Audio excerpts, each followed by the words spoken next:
Every day I look at all my experiences I've had over the past several years and often think about how things could have been so much different. My story with filmmaking began when I was about 10 or 11 years old. One Christmas, my family got my sister and I a Sony Handycam. It's a little tiny camcorder that shoots in 720p at 30 frames per second. With that camera, my sister and I started making short films and little sketches and commercials and stuff just for fun.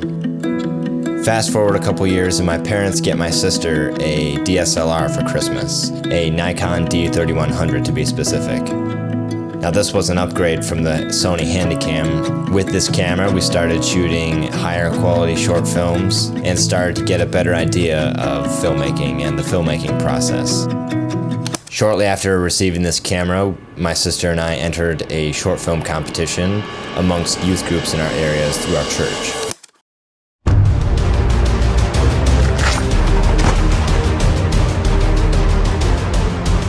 You think you could run away from me? I was conceived by you, created by your evil actions. You can never escape me. Yes, I can.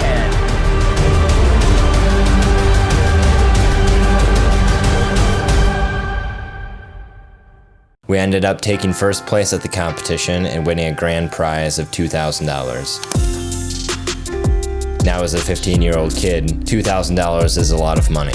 And with that money, I invested it into lights, tripods, and mics. In fact, the microphone that I purchased during that time is the microphone I still use to this day. Over the next several years, I did some side gigs using my sister's camera and eventually saved up enough money to buy my own camera. My very first camera was a Nikon D5500. At the time, this was my pride and joy, and I took it everywhere I went. I shot quite a few client videos as well as short films with this camera. Fast forward a couple years and I'm a senior in high school while also attending a local tech center in my city.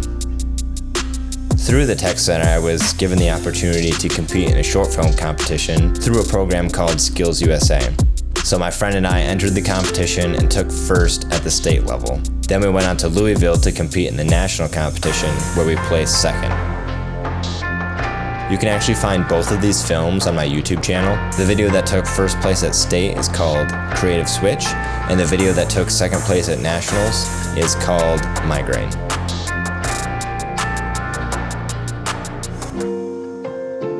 After graduating high school and then finishing up the national competition, I actually had different plans besides filmmaking. I got a job at a local electrical company and had plans to become an electrical apprentice. I worked at the company for about 4 months before deciding that that wasn't what I wanted to do for the rest of my life. So I quit the electrical job, got a part-time job at Hobby Lobby, and then I founded my small business, Lisbon Creative.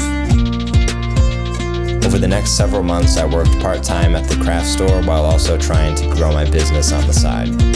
It's now January of 2017, and I decided to put together a demo reel of all my work from 2016. I put out my demo reel, and about a week later I get a direct message from a local real estate company looking to set up a meeting and talk about some video work. So I met with the owner of the company, and on that first meeting he offered me a full-time position to be their on-staff videographer.